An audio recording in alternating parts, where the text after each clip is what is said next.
Des anciens piliers du régime Bouteflika lourdement condamnés en Algérie, 12 ans de prison pour corruption à l'encontre des anciens premiers ministres Ahmed Yahya et Abdelmalek Sellal. L'homme d'affaires Ali Haddad est quant à lui condamné à 18 ans de prison.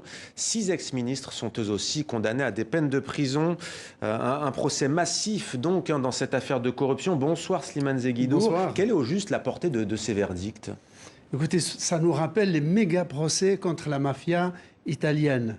À ceci près que en Italie, les procès duraient des années et qu'ils étaient ouverts au public et à la presse.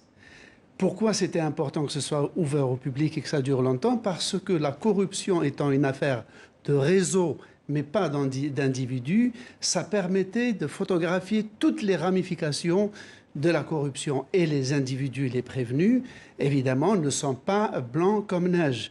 Il y a quelque chose qui laisse perplexe, c'est le décalage entre le poids des prévenus, donc le plus grand industriel, patron des patrons, 2 anciens premiers ministres, finalement 8 ministres, plus des préfets et de grands industriels.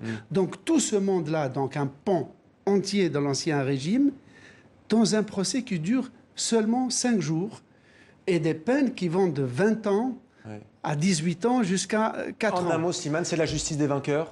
C'est ce que dit l'avocat de Ali Haddad. Il dit que c'est une justice de vainqueurs et que c'est le verdict qui est infligé aux vaincus. Merci Slimane pour ce décryptage.